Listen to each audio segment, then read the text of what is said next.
Hello everyone, welcome to the Watch Poplars. Today, I'm going to be talking about the Fremont Cottonwood, populus fremontii. This is a very special tree because it gets very large. I don't know how old this tree is, but it could be 40. It might look, I think it's more than 40 years old. It's quite big. Yeah. It was like almost twice as small, like in 2007 when Google started taking pictures of the streets. And at that time there were so many little pine trees growing up. There were kind of large pine trees, but they were like Monterey pines, and then they all got cut down. And one of my teachers of my school, which is right here, my private school, and yeah, she really missed those pine trees. So yeah, I guess I did too, but I don't remember seeing them getting cut down. But anyway, I'm here at these two poplar trees. These are Fremont Cottonwood, and I think these are planted here because I've heard people say they're not a native tree here. But for me, it's really hard to tell because they go so well with their location. So yeah, I just love these trees. They're so nice. I like the leaf shape. I like how it moves in the wind. And that's because the petiole of the leaf stem, my fingers are along two flat sides of the leaf stem. These are so you can see here how it's kind of a flat leaf petiole. That's what allows it to bend. It's very flexible, and it allows it to bend, and it's very, very flexible towards the end right here. That's what allows it to flap around like that. And I actually chose to go here during a gloomy and windy day because it's like one of the coldest days in the forecast. And that's because poplars, they look the best when the wind is blowing strongly. Now I can show you guys what I mean. I'm just going a little further. So here, that's what I mean. Look at them sparkling.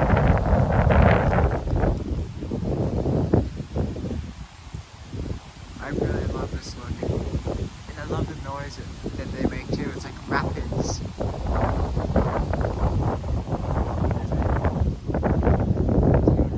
We're at the cedar, kind of whispering behind me.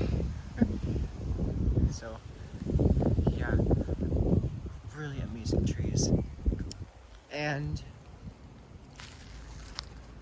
I have some photos pulled up on my computer, although my computer turned off. And I'll just unlock it, and I'll show you a photo my dad sent to me like 2 days ago. So shout out to my dad for sending me this photo I've always missed. I never got to. I forgot to ask my dad to send me that like right after this trip. But this is taken like let's see, June 2023. No, it doesn't say. Oh, June 15th. So smack in the middle of June, at a scout camp called Fremont in New Mexico. I was on a backpacking trip, and the base camp was this beautiful area surrounded by poplars. There were cottonwood seeding, and there was fluff flying in the air that was coming from the cottonwoods. And I got a huge mound of it and then saved it, and I passed the TSA check with a bunch of it in my pocket, so it's nice. And I now have it in a bag, and I can't keep it like that forever because I want to plant all the seeds and see if any germinate.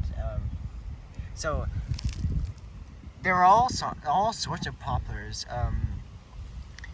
at the base camp, and especially I noticed these white ones. These are white poplars, Populus alba, and so I had my dad take a picture of me posed in front of them to see just how huge they were. So there's me in my Fremont, I think it just says Fremont High Adventures. I don't know. Yeah, but there I am. And very inspirational trees. Yeah, I love the rough bark, and they stay white for quite a while. So yeah, that's really nice. And now I want to show you a different album called Cottonwood.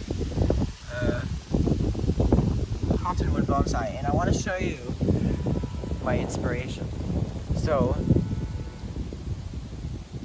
here is my inspiration. Now, this is an image from the internet. I don't have any I don't have any photos of this tree in my library, and I'm going to have my dad send me a picture of, because I asked him to take a picture of this tree during spring break of 2023, and he did. And yeah, he took a picture of me in front of it. I think, yeah. There's ants crawling all over my computer. I wonder if my computer has scale insects on it. Just kidding. So yeah, here is my inspiration for this bonsai starter. Yeah, and you can see the branches, they start out quite low.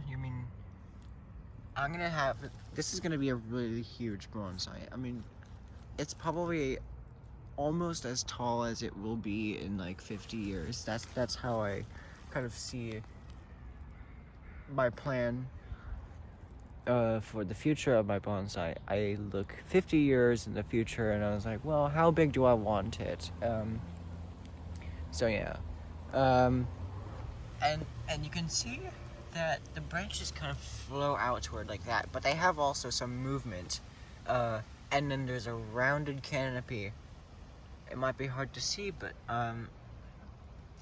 this tree is just breaking dormancy. It would have been even harder to see during winter because it would have blended in the rock.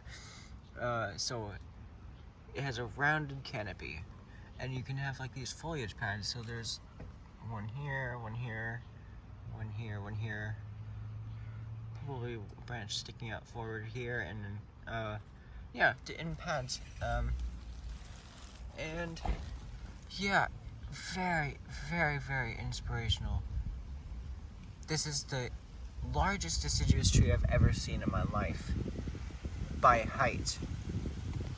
And just by like broadness, it's so massive.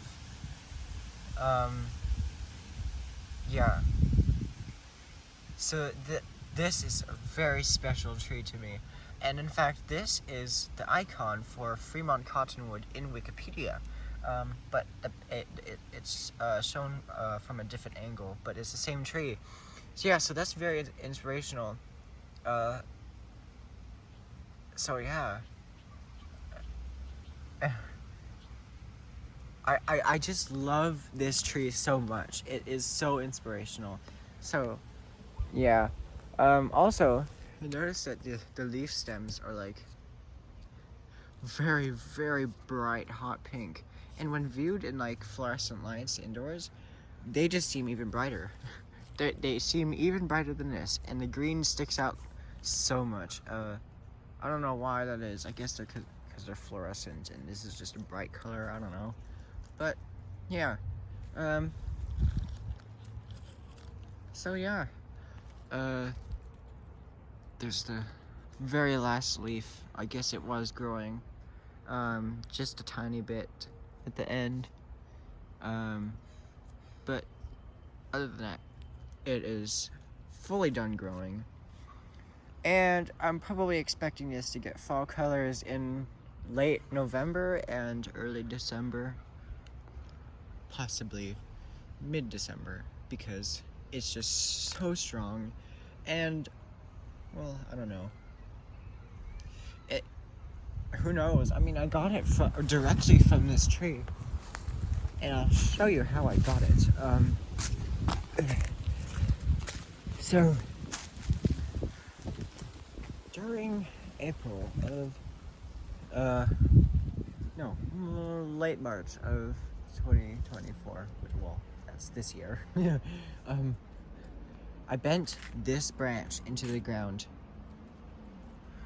It's still stuck like that. It's that's kind of strange. So I bent it into the ground. There was like a big portion from here, like to here. It was in the ground, and there was a bit of it sticking out the other end. And I just buried it, packed it down, and held it together with rocks, and left it for spring break, and then 2 weeks after that. And then I came back with a plastic pot, knowing that I would dig it up. And the operation was very successful. Once I potted it up, I immediately ran over and just soaked the whole thing underwater, because the soil was bone dry. I think it was pretty dry, so I needed moisture to get to the roots as fast as possible. So I just left the pot sitting in water for like over an hour, I guess, maybe. And yeah, I just left it like that. Left it drain out a little bit so that I would eventually show everyone in the classroom that I had collected a poplar as an air layer just now. And so yeah, so that was my first air layer. I'm really proud. It was very successful. There is the air layer doing its happy dance in the wind. So yeah, I'm really excited to get a Fremont Cottonwood on the way as a bonsai. Now the leaf size is very different. You can get these, and once they get big enough, they start to do this. They start to curl and look wavy, I guess. They can get bigger than this. I've seen leaves like that are the size of catalpa leaves, especially in Yosemite. I don't know why, but the poplar leaves just get huge over there, and they can grow like on stems that they grow at 10 feet per year. So yeah, here's some of the large leaves on it. Really large, and they move a lot slower because of that. In fact, these are still actually, well, that's gonna stop growing soon, but it's still growing. That one is definitely still growing. It's so vigorous. Now an example of small leaves. How small do poplar leaves get of this kind? Well, this is a big leaf variety of poplar. And yet you can get leaves that big. Literally the size of the tip of your thumb. They miniaturize very well to bonsai techniques over time. And what I'm most excited about is its fall colors. Really spectacular fall colors. They just turn golden. They turn lime. and lemon colored, and yeah, just very nice. And last year, I'll try to find a photo. If I don't, that's okay. I might put it as a thumbnail, but I'll just tell you. So last year, I was at my school here. I looked out the window, and well, actually, I think I was walking. No. I was in there, like one of those middle windows, and I looked out here to these trees. And I think, well, one of them was like turning yellow at the top in like September 20th or something. And the leaves were just blowing across the street. Like, and I was like, whoa, it's getting fall colors already. But those yellow leaves all ended up falling off. It stayed green until like late November, and then it started turning yellow. And it got its peak fall colors in December 6th. So yeah, they're very unpredictable. You can get peak fall colors here in with poplars in early November, rarely late October, all the way into mid or late December, depending on the vigor of the tree. So you just, I mean, regardless, you're gonna get the same colors, but it's just you'll have to wait longer if it's a later tree. I don't know if a later tree is later to break dormancy in spring, but yeah. Just checking how long this video is. I think I'll end it soon. So yeah, I think I've said everything. And I'm gonna stop the video before I end up ranting on and talking about stuff that is not really necessary. So yeah.